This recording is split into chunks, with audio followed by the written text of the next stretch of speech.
Hey guys, welcome back to my channel. If you're new here, welcome. My name is Connie and this channel is all about plants. So in today's video, I'm going to share with you all the plants that I got in the month of May. And you may have seen some of these in my shorts videos and even my plant shopping and hauls, but there are a few that you haven't seen yet. So let's get right into this video.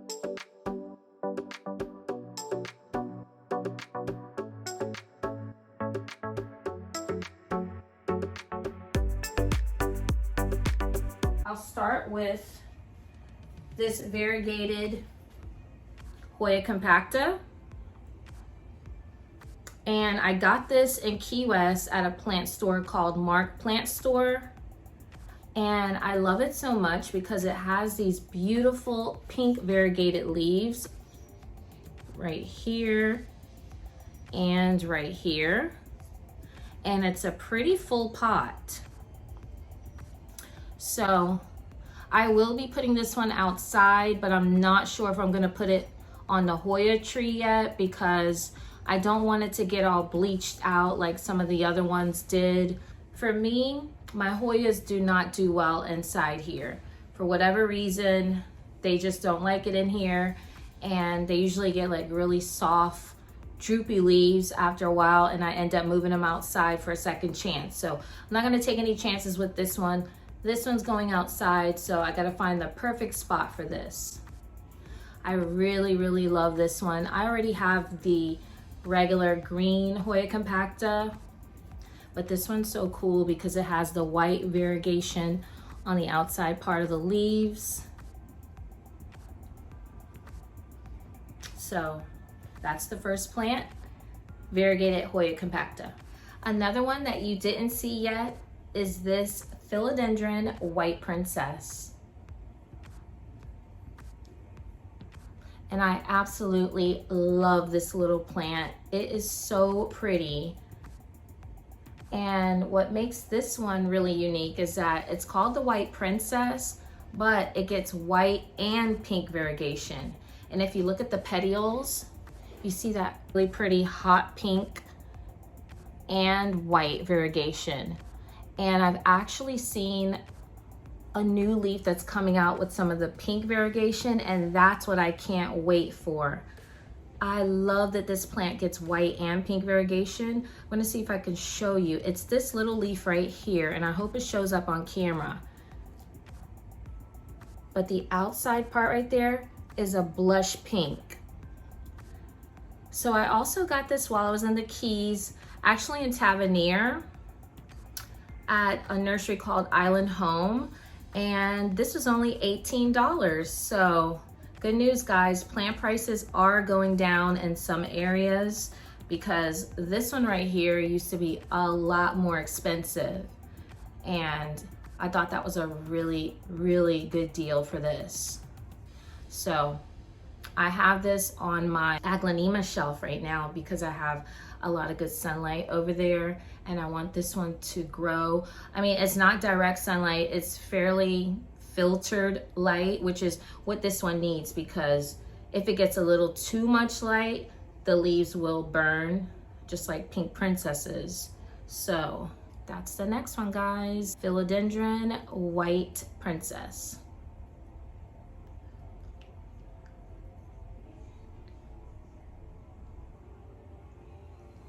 And just to add to this, there's the white princess, the white knight, and the white wizard. I do have the white knight, which is a Costa Farms plant.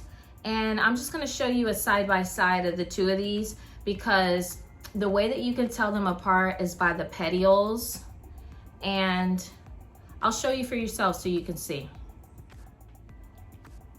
Okay, so this is my white knight by Costa Farms, and this is what the stems or the petioles look like. It's like a dark green, but it also has white and like a sort of a, it's not really, it's like a brown or a dark burgundy color if you look closely.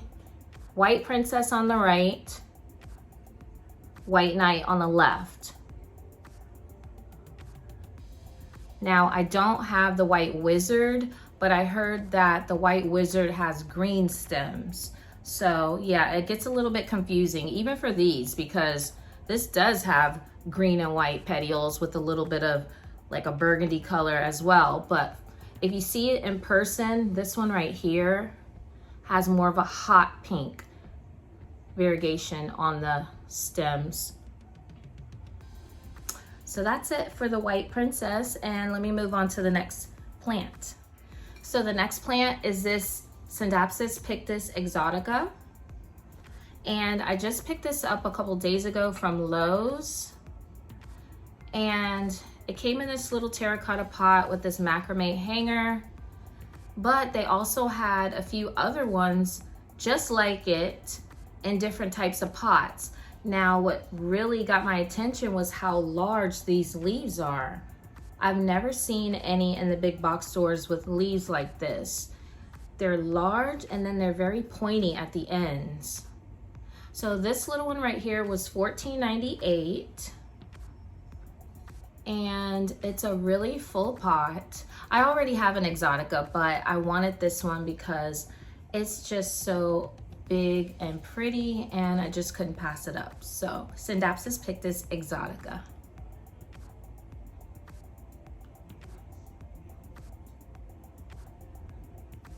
The next plant that I just recently got is this Aglaonema two-tone moonstone. And if you've been following my channel for a while now, you know that I already have a two-tone moonstone, but when I was in Home Depot the other day, I was really surprised to find these in these 6-inch pots. And this one had so much pink on it, like that leaf right there, and these leaves under here. And those leaves really made this plant stand out, along with these really large leaves.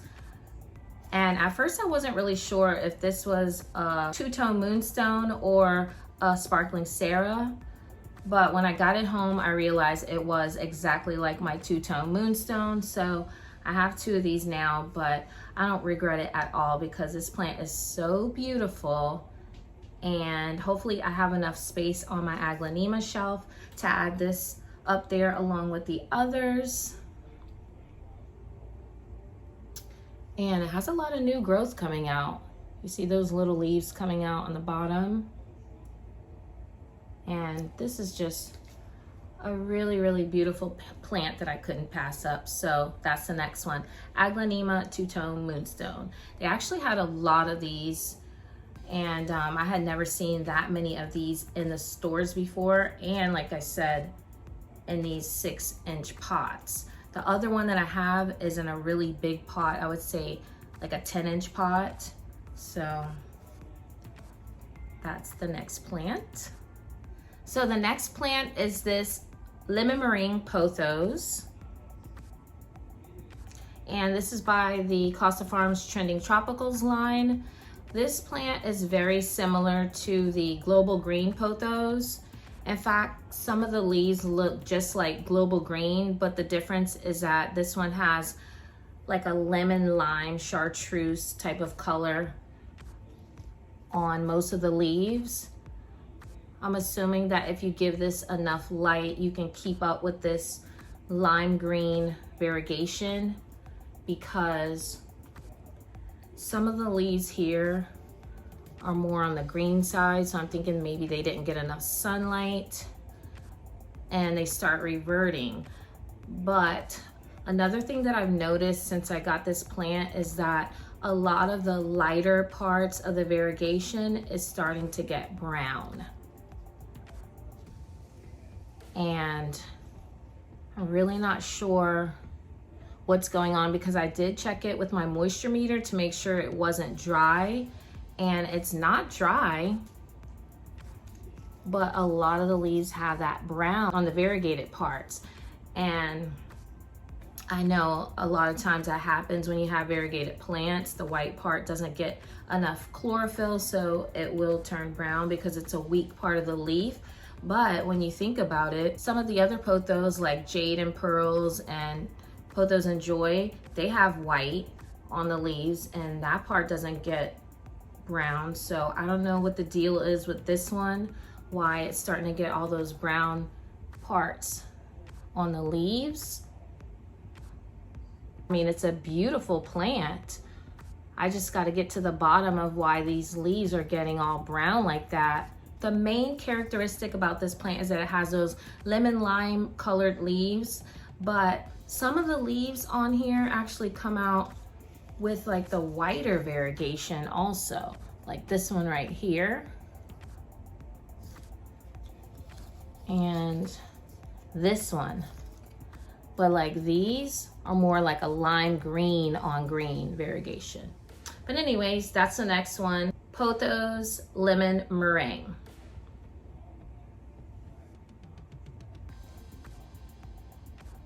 This is another plant that I just got a couple of days ago. It's another Dieffenbachia. I'm not sure what type. It might be an Amy. But the reason why I got this is because I got it at clearance for $11, and it came with this really nice pot that I can always reuse. It did have a lot of brown and yellow leaves, and I trimmed all those leaves off, and so now it's down to this, but it still has a good amount of leaves on it. I still have to treat it properly, and I might repot it also and put it outside, but I still wanted to show you guys this one. So it's a Dieffenbachia.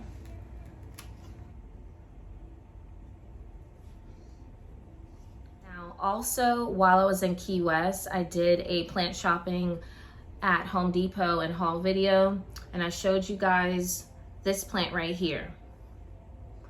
Now, I'm almost positive this is a Philodendron Macaulay's Finale.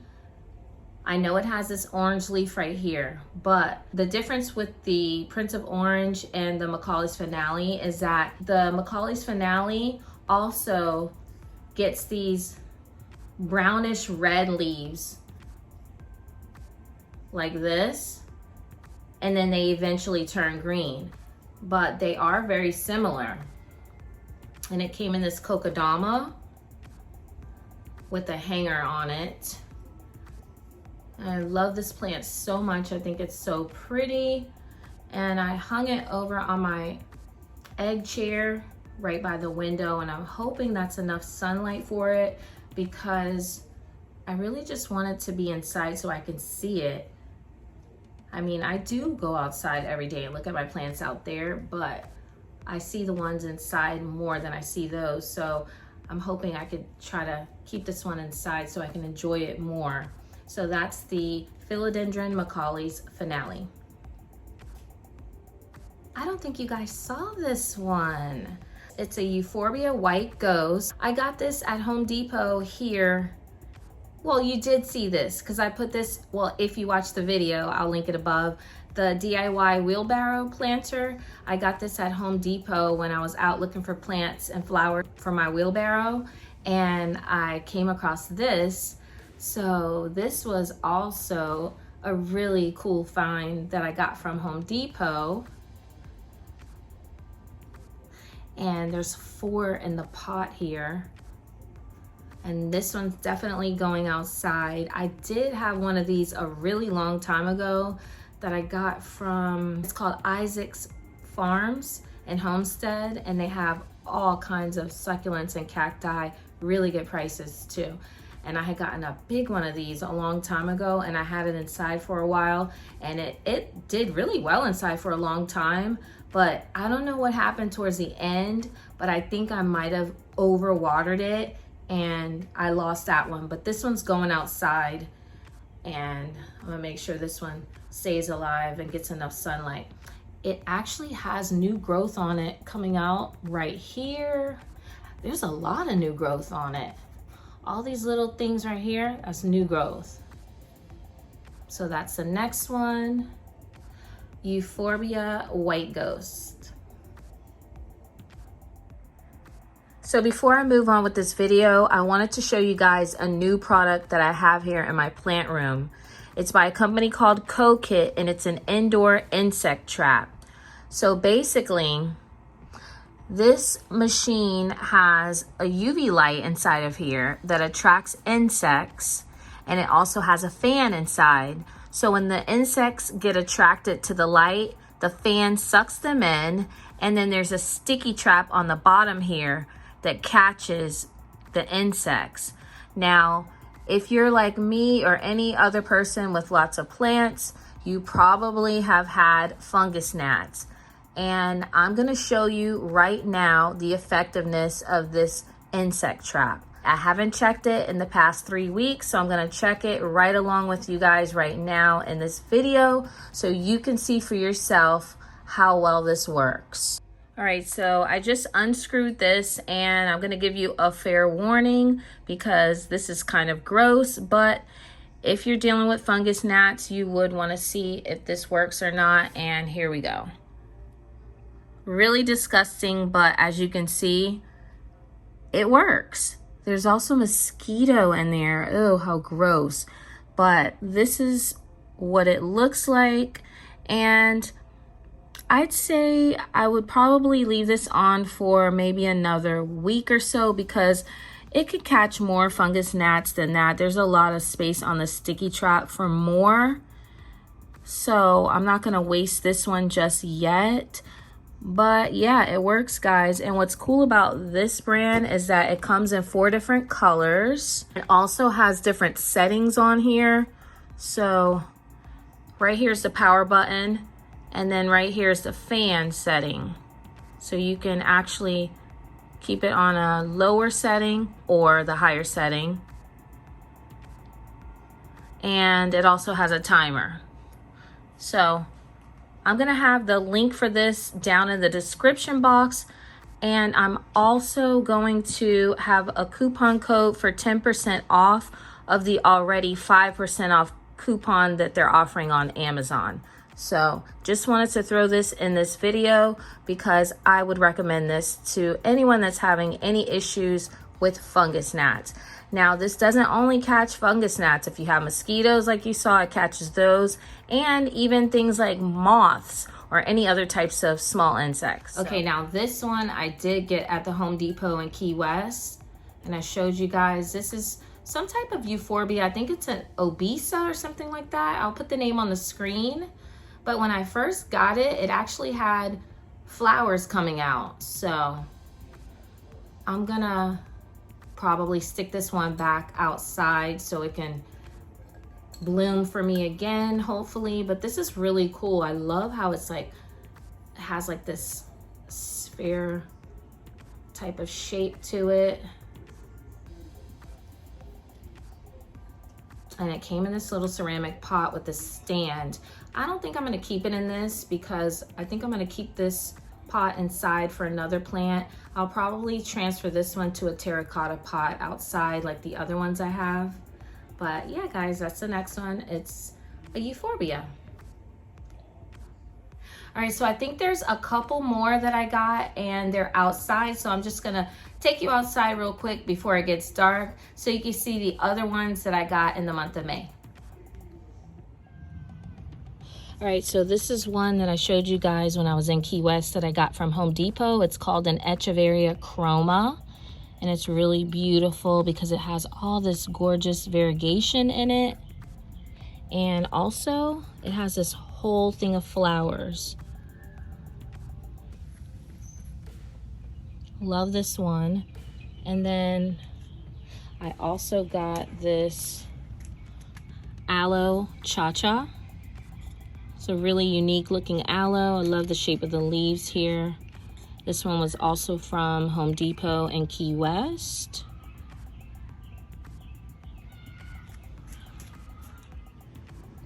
All right, so I think this is the last plant from the month of May, and I got this one at Home Depot in Key West. This is a Ficus elastica ruby, and I love this one so much because it has these really large leaves and that beautiful pink type of color on it. I already repotted this one. Just put it in this white pot right here.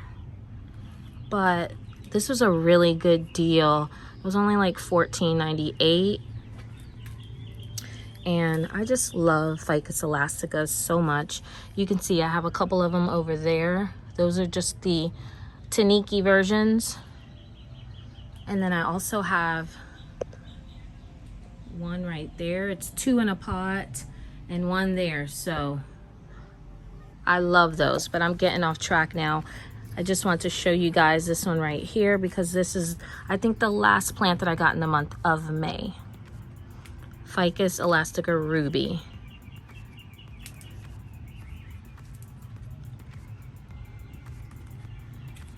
So that's all for the plants that I got in the month of May. Let me know in the comments what plants you picked up in the month of May. Also, were there any plants that you saw in this video that you're on the lookout for? And which one was your favorite? If you like this video, make sure you hit the like button, comment, subscribe, and share for more plant-related videos. Until next time, thank you guys so much for watching and take care.